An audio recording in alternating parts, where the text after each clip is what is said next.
Coach, say recruiting services typically get paid for this. They charge for this service. So what's the big deal here, Joe? Well, Mike, the big deal here is that, one, $25,000 is a lot of money. It's a lot more money than is typically paid for a recruiting service.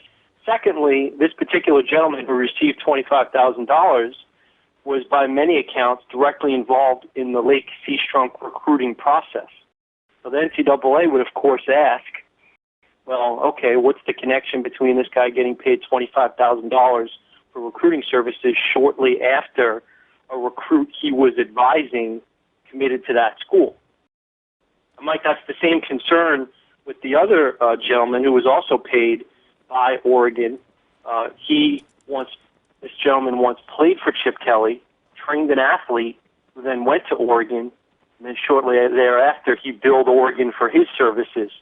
So obviously this is going to raise some red flags, Mike. How much are recruiting services generally paid then, if $25,000 is too much? Well, this particular company has been charged $16,000 for the previous 2 years. So that's an example of $8,000 per year, which clearly is less than $25,000. All right. You also mentioned that there's an investigation between the relationship of this recruit and their star tailback, LaMichael James. What can you tell us about that? Well, you know, I met Lyles at an award show in which Lyles told me that he was a guest of LaMichael James's and that he was a trainer and advisor to LaMichael James. So this is a guy who's ingratiated himself with some top recruits, Mike, at Oregon, but also at other schools too, including Auburn, LSU, Oklahoma State, USC, and Texas A&M. So that's what the NCAA is really trying to work on now. Why are these third parties getting involved, Mike? We're not talking about high school coaches. We're not talking about parents. We're talking about guys who describe themselves as advisors, trainers, family, friends. That's what the NCAA is very interested in. So break it down for us. Is LaMichael James' eligibility in question in any way because of his relationship with this guy?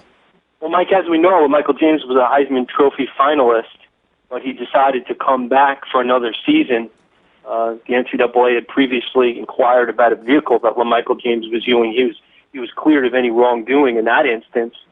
The bottom line here is that this inquiry and this investigation is really in the embryonic stages. To my knowledge, Oregon coach Chip Kelly, the athletes mentioned, the athletic department officials haven't even been interviewed yet. So we're a ways away from finding out not only what the allegations are, but what kind of penalties, for example, anybody might face. Like you said, they got a star running back who was a finalist for the Heisman Trophy last year. This is a team that went to the national championship game. If there is found out to be some kind of improper contact or something that went on that wasn't supposed to be going on, what kind of punishment could Oregon be facing here? Well, you know, to be fair, it would really be speculation.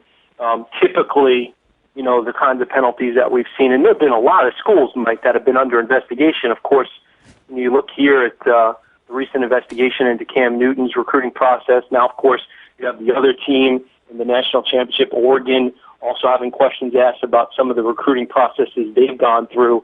I mean, listen, just in general, the penalties could include loss of scholarship, probation, but again, that's kind of unfair because that's a long ways down the road. All right, that is our Joe Shad with the latest in this Oregon recruitment situation.